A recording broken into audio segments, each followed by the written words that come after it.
രാഷ്ട്രീയക്കാരെന്നോ സിനിമാക്കാരെന്നോ വ്യത്യാസമില്ലാതെ സെലിബ്രിറ്റികളെ ഭീഷണിപ്പെടുത്തി കോടികൾ തട്ടിയിരുന്ന രവി പൂജാരി മലയാളികൾക്ക് സുപരിചിതനായത് പ്രതിപക്ഷ നേതാവ് രമേശ് ചെന്നിത്തലയ്ക്കെതിരെ വധഭീഷണി മുഴക്കിയതിന് പിന്നാലെയാണ്. ഇപ്പോൾ നടി ലീന മരിയ പോളിന്റെ ബ്യൂട്ടി പാർലർ ആക്രമിച്ചതിന് പിന്നാലെ മുംബൈ അധോലോക നായകൻ രവി പൂജാരി അങ്ങനെ വീണ്ടും മലയാളി വാർത്തകളിൽ നിറഞ്ഞു. കർണാടകയിൽ ജനിച്ച രവി പൂജാരി അധോലോക നേതാവ് ഛോട്ടാ രാജന്റെ സന്തത സഹചാരിയായിരുന്നു. ഇപ്പോൾ ഓസ്ട്രേലിയയിലാണെന്നാണ് കരുതുന്നത്. കർണാടകയിൽ ജനിച്ച ഇദ്ദേഹം വിദ്യാഭ്യാസം പാതി വഴിയിൽ ഉപേക്ഷിച്ച് ജോലി തേടി മുംബൈയിലേക്ക് വണ്ടി കയറുകയായിരുന്നു. അന്തേരിയിലെത്തിയ പൂജാരി അവിടെ ഗുണ്ടാ സംഘങ്ങളോടൊപ്പം ചേർന്നു.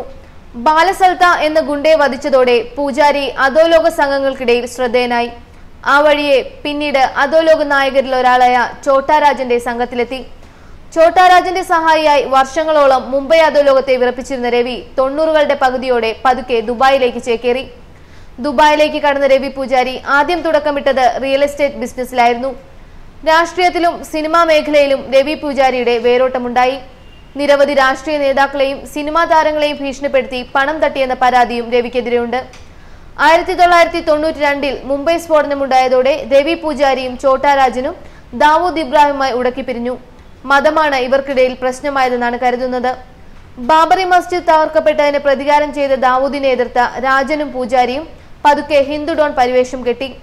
തുടർന്ന് ഗുരുസത്താം ഡി കമ്പനിയിലെ അംഗങ്ങളായ വിനോദ് ഷെട്ടി, മോഹൻ കട്ടിയാൻ തുടങ്ങിയവരുമായി ചേർന്ന് രാജനും പൂജാരിയും ഇന്ത്യക്ക് പുറത്തുനിന്ന് തെക്കനേഷ്യയിലുടനീളം ഗ്യാങ് രൂപീകരിച്ച് ബോളിവുഡ് താരങ്ങളെയും വ്യവസായികളെയും ഭീഷണിപ്പെടുത്തി വളർന്നു.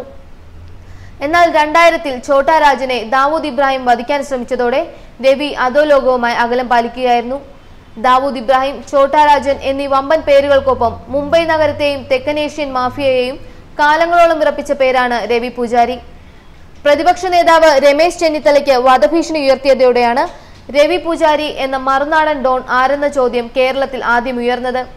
ഷാരുഖ് ഖാൻ, സൽമാൻ ഖാൻ, അക്ഷയ് കുമാർ, കരൺ ജോഹർ എന്നീ ബോളിവുഡ് സെലിബ്രിറ്റികളെ പണം ആവശ്യപ്പെട്ടും അല്ലാതെയും ഭീഷണിപ്പെടുത്തിയതിന്റെ പേരിലും രവി പൂജാരി വാർത്തകളിൽ നിറഞ്ഞു.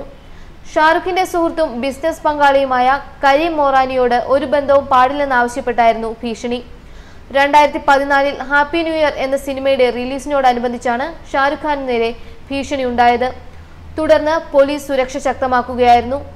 യുവ സെൻസേഷനായ ഗായകൻ അർജിത് സിംഗിനോട് 5 കോടി രൂപ ആവശ്യപ്പെട്ട് രവി പൂജാരി ഭീഷണി ഉയർത്തിയിരുന്നു. എന്നാൽ അത്രയും പണം നൽകാനാവില്ലെന്ന് അർജിത് അറിയിച്ചപ്പോൾ തന്റെ സുഹൃത്തിനു വേണ്ടി 2 പരിപാടികൾ സൗജന്യമായി ചെയ്തു കൊടുക്കണമെന്നായിരുന്നു ആവശ്യം.